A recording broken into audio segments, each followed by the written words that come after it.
he's going to get at least the extra 2 ones if and when he makes this trade.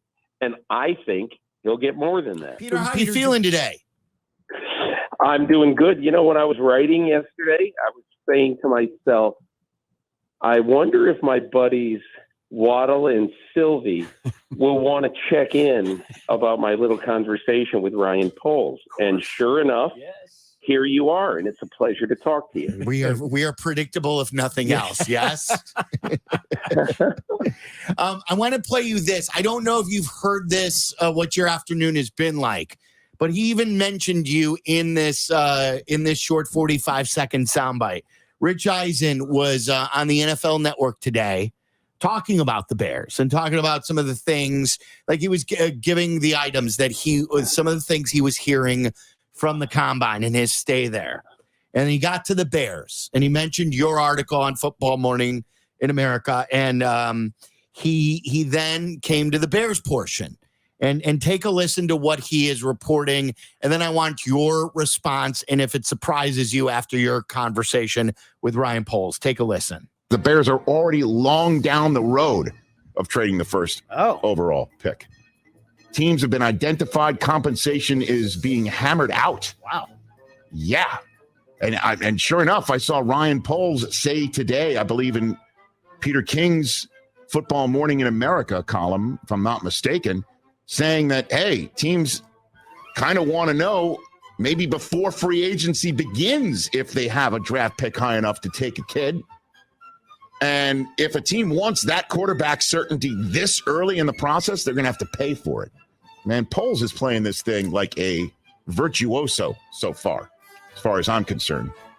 So I hear the Bears are already long down the road in trading this first-round draft choice. So he mentioned what you wrote in your interview, then took it like even a step further, that he's hearing they're down the road. Are you surprised hearing that?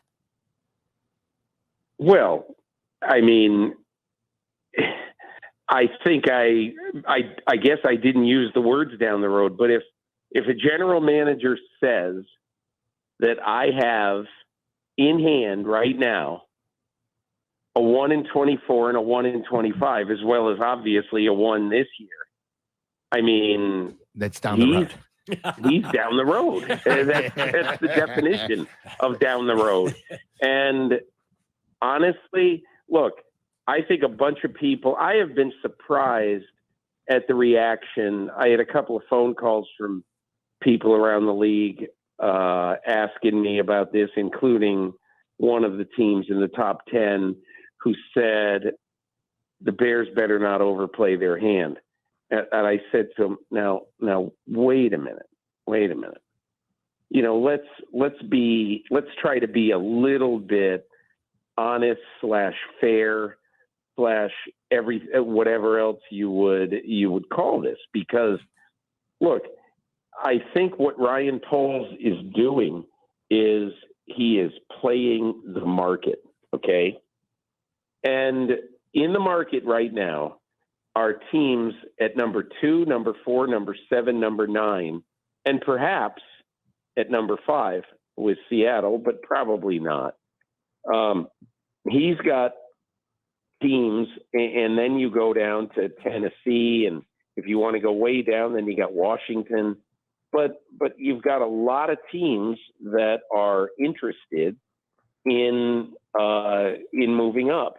And I just want to say one thing, okay? So think about this, and I did not write this. I thought of it, but I didn't, because it's not exactly apples to apples, but it's close. Okay, let's just go back 2 years, okay? When Miami had the 3rd pick in the draft and traded down to number 12, that's 9 spots, okay?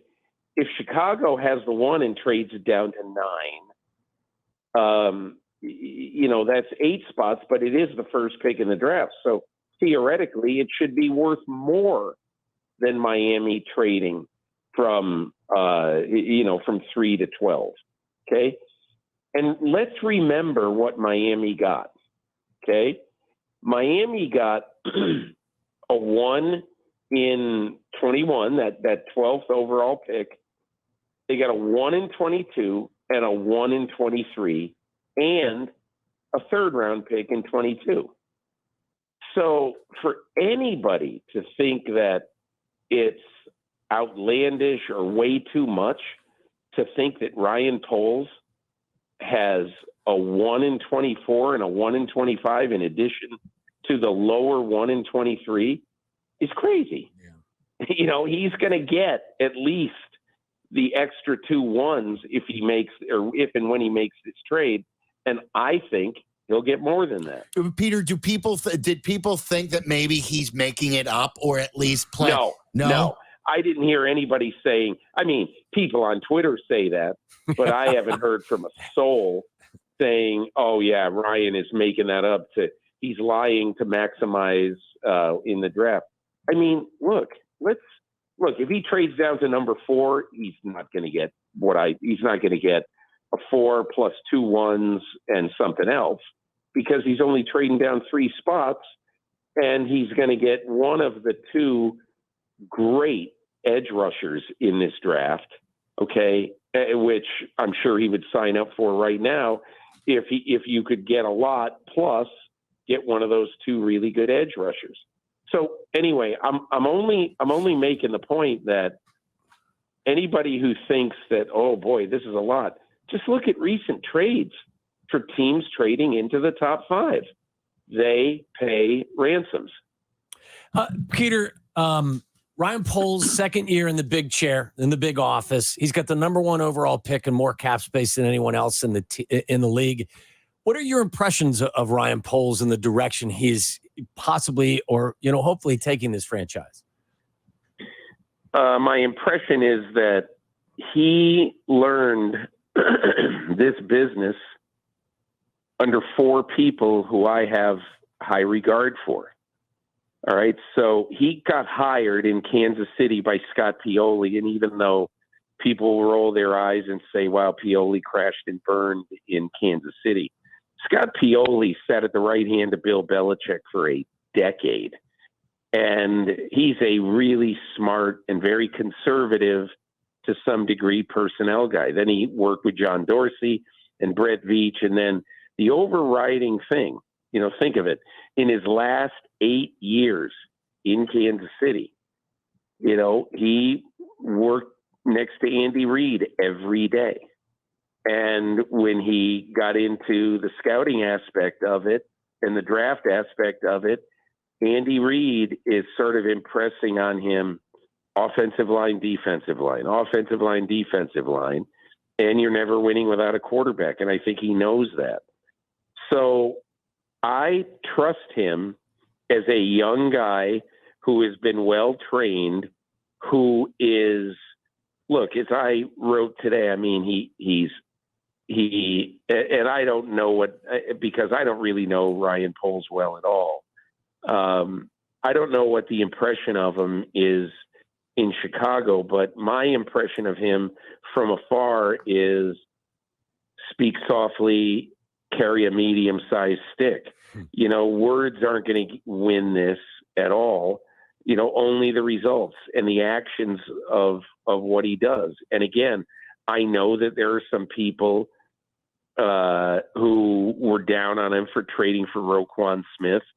I know there were some people who were probably think he overcompensated the Steelers for Chase Claypool. I get that. I understand that. However, if you're him, you have to ask yourself, okay, let's see. What should we do? Should we trade Roquan, or should we pay him, pick a number, 18 to 20 million a year, and probably the first 3 years in that contract, we are going to struggle. By the time we get to be really good, if we're being honest, Roquan Smith is on the other side of it. So why would we do that? I mean, I don't. Plus, he doesn't that's fit. just my opinion. Plus, he doesn't fit kind of the style of linebacker that Matt Eberflus was looking for as well. Yeah, Peter. But I would, if I could just say one last thing about this. Of course. Look, there are these lists of bright young general managers. He was one of them. You could have probably chosen 3 or 4 other guys who were on the bright young GM list. Okay. But whatever you do, whoever you pick, they are going to make some choices that in this particular case might strip your team bare. And for the first year or two, you will stink. That's all there is to it. You're a bad team. That's the reason why you're hiring a new franchise architect. So give him time. Give him, in my opinion, a guy like Ryan Poles goes into this job. And unless he robs a bank in the middle of Michigan Avenue, I think he's got to have absolute minimum 4 years to try to do this. Otherwise, every team in the NFC Central, or in the NFC North, excuse me, I'm thinking the old days, every team is thinking, oh, great.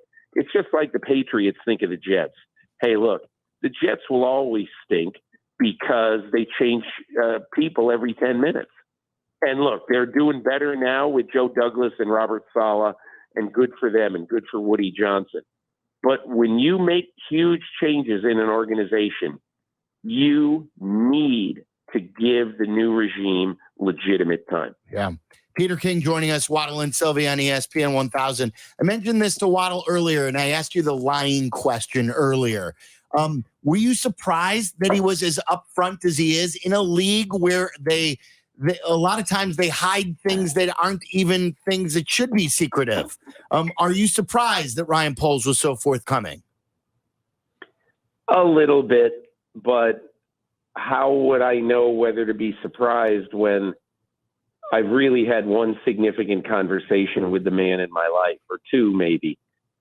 So I don't really know him. I think probably it helped because when I called to try to set this up, I said exactly what I wanted to do. Look, I think 3 times at the combine, like on Saturday, sort of late in the combine week, I've had breakfast or a meeting with the general manager who has the first pick in the draft. I just want to take the pulse of what he's thinking and what that team is thinking. And so it wasn't like I was just walking in there and say, hey, let's have a chat.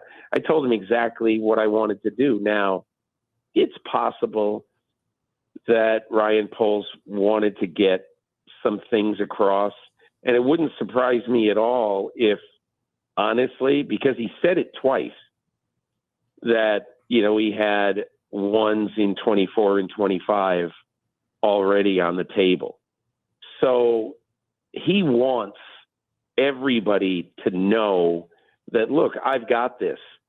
So if you want the pick, that's where it's going to begin. Now, again, obviously, Chris Ballard in Indianapolis knows that it's going to be a different price for him than for Carolina, and I don't know who made that offer. Yeah. I really don't. I mean, everybody would think, oh, it must be the Panthers. Maybe it was, but I don't know that. So I think he does want people in the league to know, if you're coming for this pick, bring your wallet and also bring your retirement account.